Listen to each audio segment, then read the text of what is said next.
correction de l'exercice 5. On nous donne une tension délivrée par un GBF, la sensibilité verticale et la vitesse de balayage. Donc c'est 2 volts par division. Ça c'est sur l'axe des Y. Et la vitesse de balayage c'est 50 millisecondes par division. Ça c'est sur l'axe des X. Donc première question. On vous demande de calculer la période et la fréquence. Donc la période, la formule, c'est toujours la même. C'est le nombre de carreaux fois la vitesse de balayage. Vitesse de balayage, on peut écrire aussi sensibilité horizontale, c'est pareil. Donc on compte le nombre de carreaux pour avoir un cycle complet. Donc je peux aller d'ici à ici. J'ai 1, 2 carreaux. Je peux vérifier, je peux aller d'un sommet à un autre. Donc, 1 carreau, 2 carreaux. Ou d'un minimum, 1 carreau, 2 carreaux. Donc là, on part d'une moitié de carreau. Donc j'ai 2 carreaux fois 50 millisecondes qu'il faut convertir en secondes. Ça fait 0,050.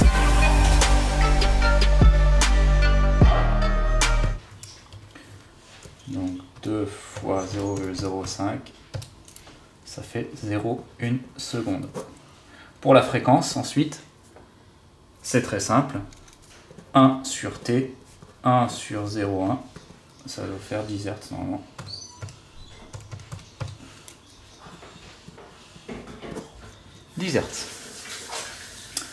Question 2. Calculer la tension maximale. Donc Umax, il suffit de compter le nombre de carreaux qu'on a de l'axe des X jusqu'au sommet. Donc j'ai 1, 2, 3 carreaux entre l'axe des X et le sommet. Donc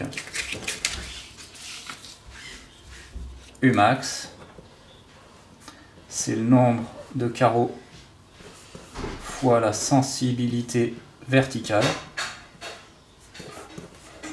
On a 3 carreaux, on a dit, fois 2 volts par division. Ça fait 6 volts. Ensuite, question 3. La valeur indiquée par un voltmètre branché aux bornes du GBF. La valeur indiquée par le voltmètre, c'est toujours la tension efficace. Et on sait que U efficace, c'est toujours Umax sur racine de 2. Ça ne change jamais. Donc Umax, ça fait 6 volts sur racine de 2.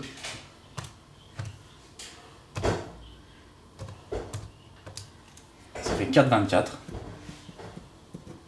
Tout simplement. Ensuite, le numéro 6. Donc on nous donne une tension sinusoïdale, on connaît la fréquence 200 Hz et on connaît la valeur efficace 2,82. Calculer la valeur maximale de la tension. En sachant qu'on a une fréquence 200 Hz et on a U efficace de 82. On veut Umax. Et bien pour calculer Umax, on va transformer cette formule. Umax, c'est U efficace fois racine de 2, c'est-à-dire 2,82 fois racine de 2.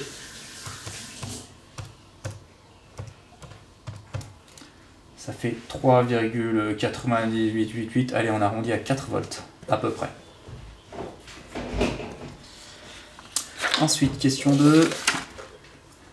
Calculer la période. Ben, c'est simple, on a la fréquence. Donc la période, c'est 1 sur F, puisque F égale 1 sur T, donc T égale 1 sur F. 1 sur 200.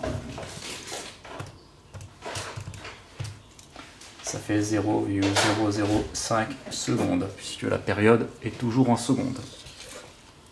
Enfin, calculer la sensibilité verticale utilisée en volts par division et la vitesse de balayage. On veut la sensibilité verticale en volts par division. Pour cela, on va regarder, on sait que Umax, c'est égal au nombre de carreaux fois la sensibilité verticale. Donc nous on cherche la sensibilité verticale. On transforme donc la formule. Sensibilité verticale, ça sera donc Umax sur le nombre de carreaux. Alors Umax, on sait que c'est, on l'a calculé, c'est 4 volts. Et le nombre de carreaux, entre l'axe des X et le maximum, on a 2 carreaux. Ce qui nous donne 4 sur 2, ben ça fait 2 volts par division. On vérifie bien, hein. Si je monte de 2 carreaux, 2 volts et 2 volts, ça fait bien Umax à 4 volts. Ensuite, on veut la durée de balayage en millisecondes par division. En millisecondes par division. Ça, on peut l'avoir en calculant la période. Hop. On sait que la période, c'est le nombre de carreaux fois la durée de balayage, la vitesse de balayage. Donc nous, on cherche la vitesse de balayage. Vitesse balayage. Ça sera donc T sur le nombre de carreaux. La période, on l'a calculée, c'était 0,005 secondes. Et le nombre de carreaux, donc on veut le nombre de carreaux pour avoir un cycle complet. Je pars d'ici jusqu'à ici. J'ai 1, 2, 3, 4, 5 carreaux. Hop. Sur 5, ce qui nous fait 0,001 secondes par division. Mais nous, on veut des millisecondes. Donc, je convertis en millisecondes. Ça nous fait 1 milliseconde par division. Voilà. Ensuite, on va corriger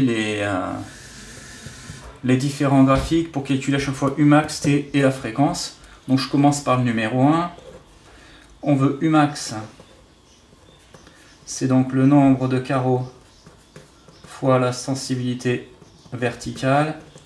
On compte toujours le nombre de carreaux entre l'axe des X et le maximum. Donc j'ai 1, 2, 3, 4 carreaux fois la sensibilité verticale. En verticale, c'est toujours les nombres de volts. C'est pas le temps, hein. Ça c'est sur l'axe des X. Donc le nombre de volts, c'est 1 volt par division, c'est-à-dire 1 volt par carreau. 4 fois 1, c'est-à-dire 4 volts. Ensuite, T, c'est le nombre... Hop, la feuille est là en dessous. Voilà. C'est le nombre de carreaux fois la sensibilité horizontale. Ou vitesse balayage, c'est pareil, hein. Je peux mettre vitesse balayage. Donc le nombre de carreaux pour avoir un cycle, je pars mettons d'ici et je fais un cycle complet ici, donc j'ai 1, 2 carreaux. On peut le voir d'un sommet à l'autre, hein. J'ai 1, 2 carreaux aussi. Donc 2 carreaux fois la sensibilité horizontale, c'est 0,5 millisecondes qu'on convertit en secondes. Donc attention, ça fera 0,0005 mm, centimètres, décimètres, mètres, millisecondes, centisecondes, décisecondes, secondes, c'est pareil. Ça fait donc 0,001 secondes. Je vérifie.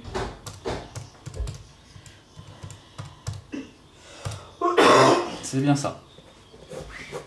Et ensuite la fréquence, la fréquence c'est simple, hein. Une fois qu'on a calculé la période, F égale 1 sur T, 1 sur 0,001, ce qui fait 1000 Hz. C'est ça. Ensuite, on passe au numéro 2, c'est celui-ci. Alors, on vous demande à chaque fois Umax, etc. Donc, je ne vais pas réécrire les formules à chaque fois. Normalement, le jour du bac, il faut bien réécrire à chaque fois. Donc, Umax, ça sera le nombre de carreaux. Donc là, pour aller au maximum, j'ai 1, 2, 3 carreaux. Multiplié par le nombre de volts par division, c'est 2 volts. Donc 3 carreaux fois 2, ça fait 6 volts pour aller Umax. Ensuite, on veut la période. Donc, la période. On va compter tout d'abord le nombre de carreaux pour un cycle. Alors d'ici à ici, j'ai 1, 2, 3, 4 carreaux. Je peux très bien aller d'un sommet à un autre. 1, 2, 3, 4 ou d'un minimum. 1, 2, 3, 4. On a toujours le même nombre de carreaux. Donc ça sera 4 carreaux multiplié par la vitesse de balayage. Alors c'est 10 microsecondes, c'est-à-dire 10 fois 10 moins 6. 1 microseconde, c'est 10 moins 6 secondes. Ça fait donc 40 fois 10 moins 6. 40 fois 10 exposant moins 6. Ça fait du 4 fois 10 moins 5 secondes. Du coup, la fréquence 1 sur t égale 1 sur 4, 10 moins 5. On met bien les parenthèses ici. 1 divisé par entre parenthèses, tac. Ça nous donne 25 000 Hz. Ça veut dire que pendant une seconde, on a 25 000 fois le cycle qui se répète. Ensuite, le suivant, allez, là c'est... Allez, on va faire celui-là, ouais, tac.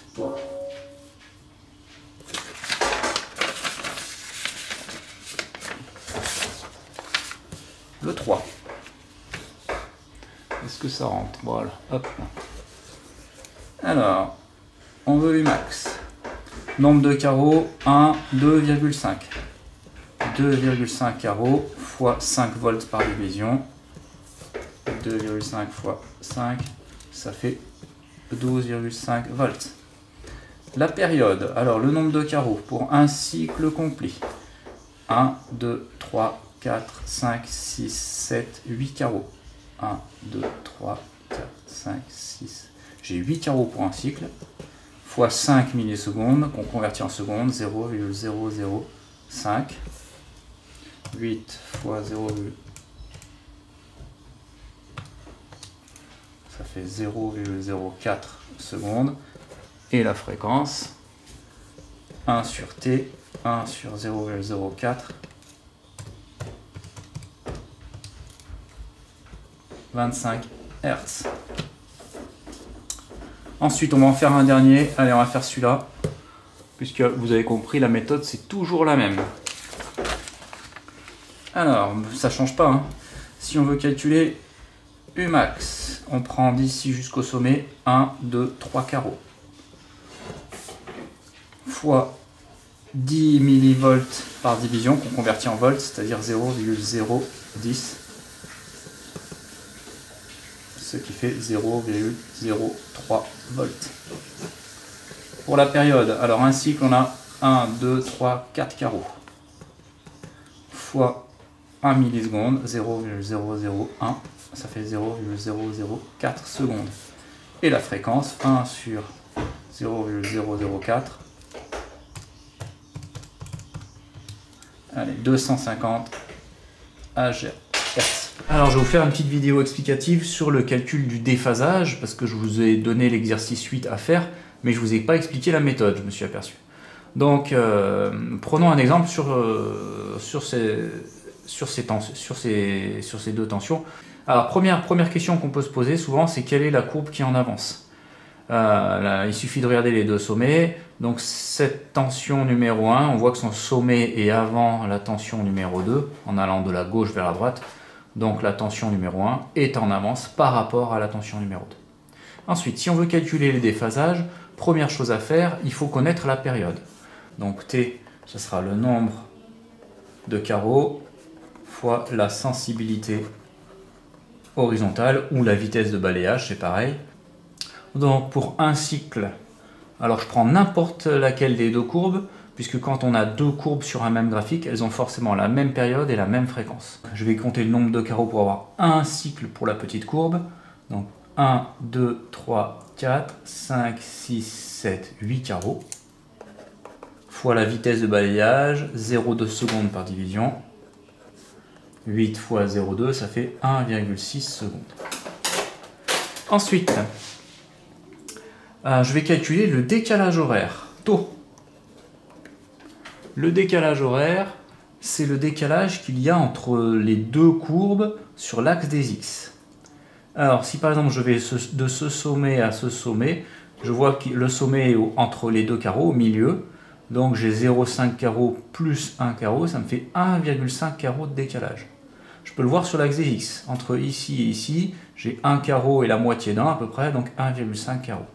Donc pour calculer le décalage horaire, c'est le nombre de carreaux fois la sensibilité horizontale. C'est exactement la même formule que pour la période, sauf que le nombre de carreaux de décalage, c'est ce qu'on a dit, c'est le décalage entre les deux courbes, donc 1,5 carreau. Donc 1,5 fois 0,2 secondes par division. 1,5 fois 0,2, ça nous donne 0,3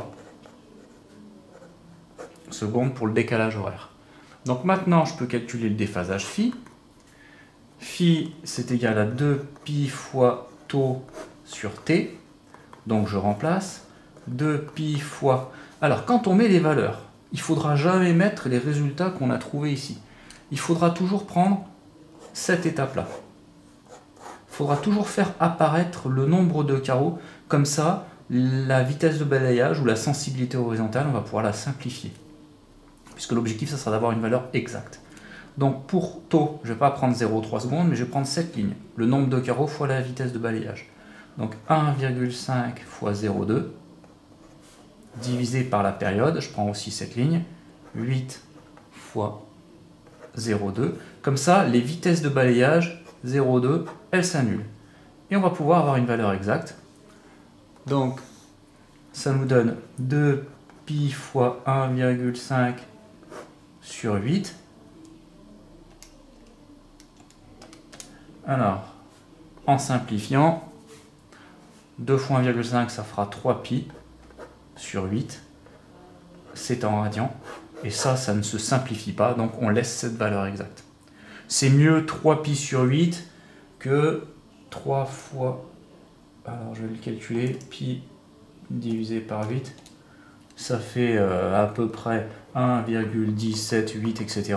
Donc ça, on n'en veut pas. On veut une valeur exacte. C'est beaucoup plus précis. Donc pour tous les calculs de déphasage que je vous ai donnés dans l'exercice 8, c'est exactement la même méthode. On calcule la période, on calcule le décalage horaire, on applique la formule et on met les valeurs qui font apparaître le nombre de carreaux ici. On ne met pas la valeur le résultat, on met la ligne juste avant. Comme ça, les vitesses de balayage se simplifient et on obtient une valeur exacte. Alors, exercice 8, on vous demande de calculer dans chaque cas le déphasage entre les deux tensions et on connaît la vitesse de balayage, 5 millisecondes. Donc, première chose à faire, donc pour le graphique numéro 1, on calcule la période. C'est le nombre de carreaux fois la vitesse de balayage. Alors, je compte le nombre de carreaux pour un cycle. Je peux aller par exemple d'un sommet à un autre. Comme j'ai deux courbes, la période pour la grande courbe ou la petite courbe, la période est la même et la fréquence est la même. Donc je prends la courbe que je veux. Donc entre ce sommet et ce sommet, j'ai 1, 2, 3, 4 carreaux. Fois 5 millisecondes, c'est-à-dire 0,005, ce qui fait 0,020 secondes. Pour calculer le déphasage, il faut calculer le décalage horaire. Donc je vais regarder le décalage entre les deux courbes. Je prends par exemple le décalage entre les deux sommets. Je compte le nombre de carreaux sur l'axe des x entre les deux sommets. Donc entre ce sommet et ce sommet, j'ai un carreau de décalage. On le retrouve sur l'axe des abscisses. Entre la grande courbe et la petite courbe, j'ai un carreau de décalage. Donc le décalage horaire, c'est le nombre de carreaux fois la sensibilité horizontale ou fois la vitesse de balayage, c'est pareil. Donc j'ai un carreau de décalage fois 0,005 secondes, ce qui nous donne 0,005 secondes. Maintenant, je peux calculer le déphasage horaire. C'est 2pi tau sur t. Et je vous avais dit dans la méthode précédente qu'il ne faut pas prendre le résultat, mais il faut prendre la partie qui fait apparaître le nombre de carreaux. Comme ça, ça simplifie. Donc, ça sera 2 fois pi fois tau, c'est-à-dire 1 carreau fois 0,005 secondes, divisé par 4 carreaux fois 0,005. Comme ça, les vitesses de balayage se simplifient et on obtient la valeur exacte. 2, ça fait 2 pi sur 4, ce qui nous donne pi sur 2 radians. Et là, on a la valeur exacte pour le déphasage. Ensuite, courbe numéro 2. Alors, pour la courbe numéro 2, on va compter le nombre de carreaux pour la période. Entre ce sommet et ce sommet, j'ai 1, 2, 3, 4 carreaux. Du coup, la période ne change pas, c'est toujours la même qu'ici. Ça correspondra à 0,020 secondes.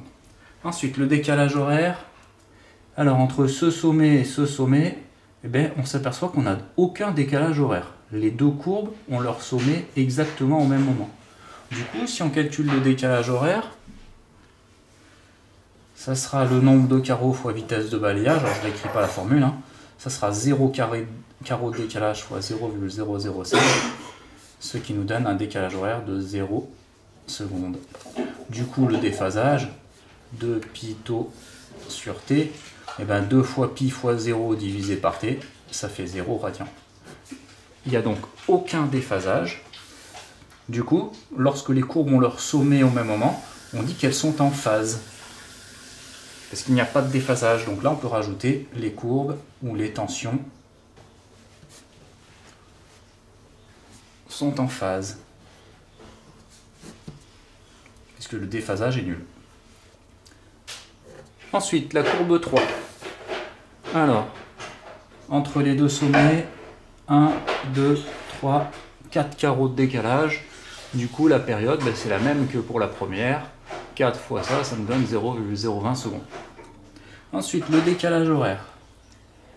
Alors, entre ce sommet et ce sommet, j'ai un carreau et la moitié d'un, donc j'ai 1,5 carreau.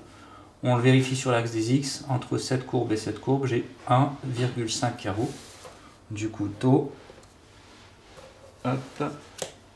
c'est 1,5 carreau fois 0,005, ce qui nous donne 1,5 fois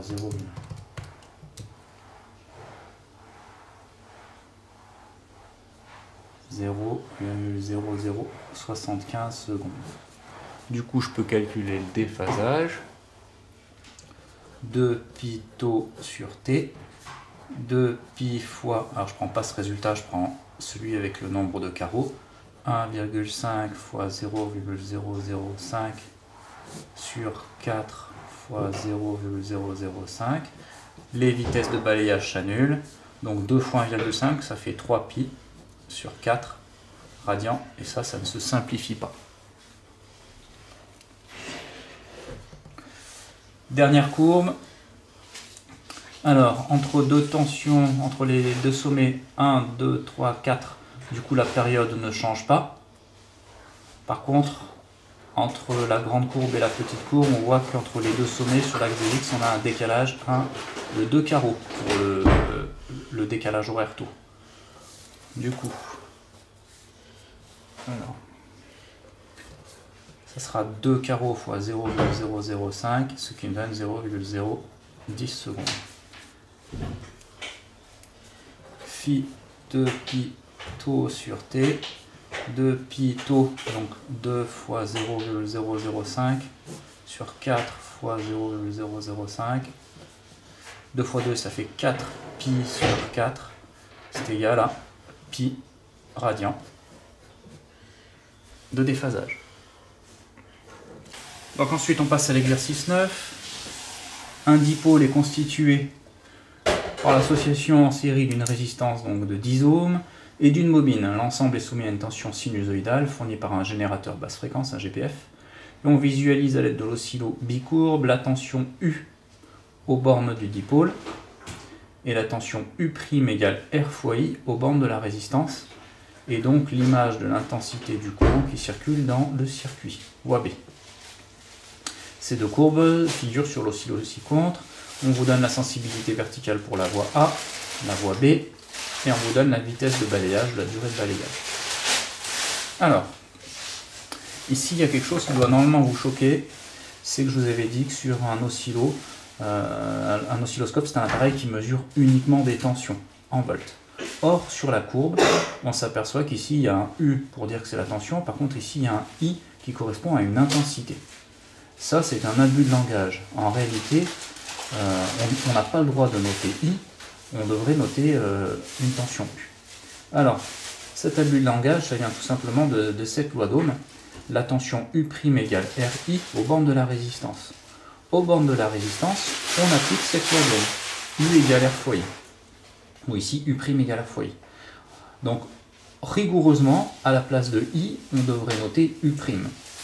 Mais comme U' est égal à R fois I, en fait, si je divise toutes les valeurs de la courbe par la résistance R, j'obtiens l'intensité.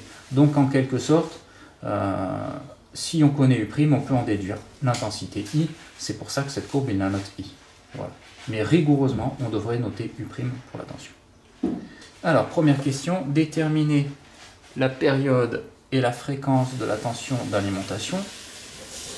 Vous avez deux courbes. Donc, vous pouvez calculer la période et la fréquence sur n'importe laquelle des deux courbes. Puisque si vous calculez sur la grande ou la petite, vous aurez même période et même fréquence.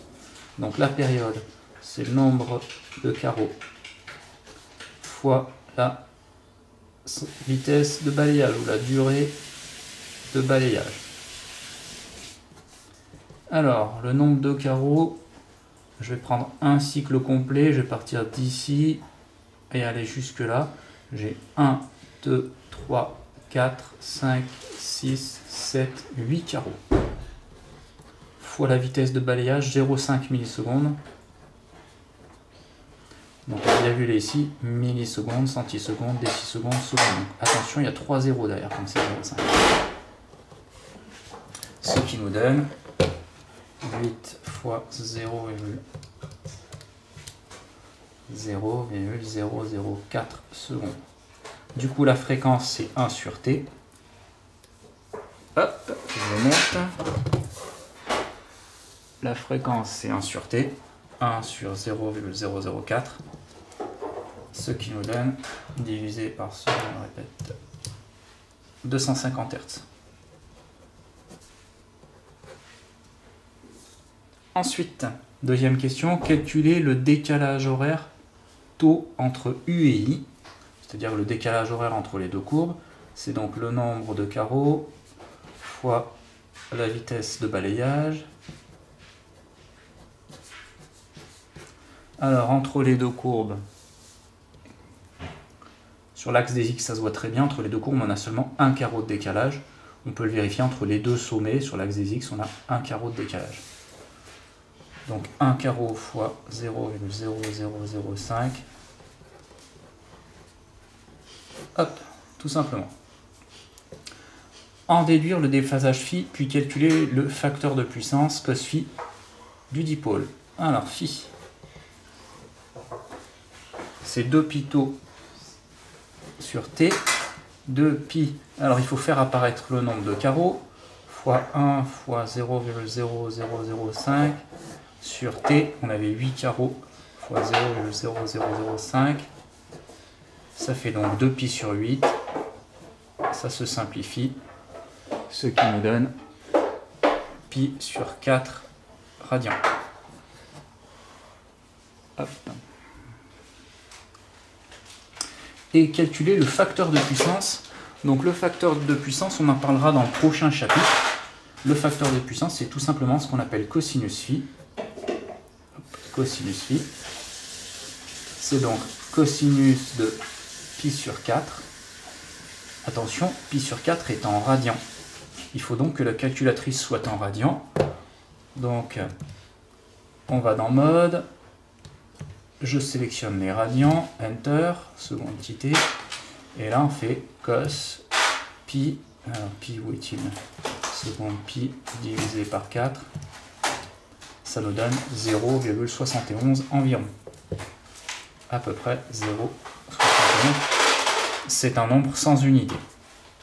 Et donc ça c'est ce qu'on appelle le facteur de puissance. Troisième question.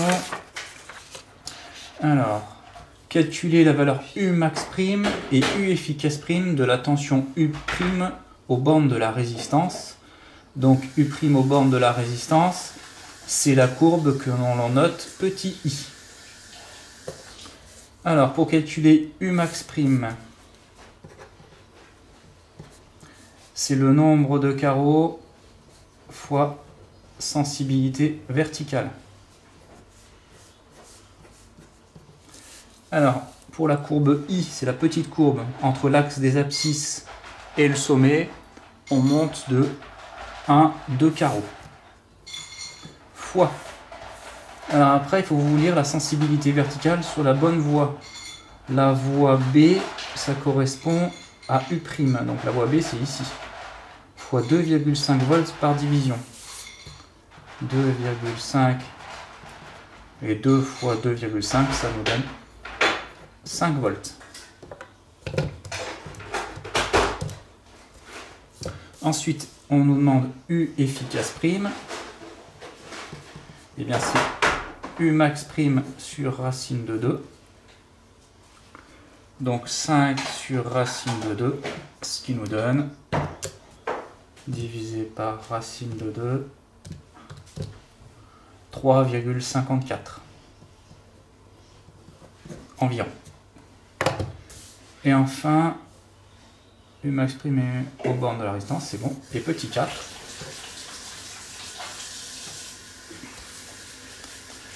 En déduire la valeur efficace de l'intensité du courant qui circule dans le dipôle. Alors, on sait qu'on applique la loi d'Ohm.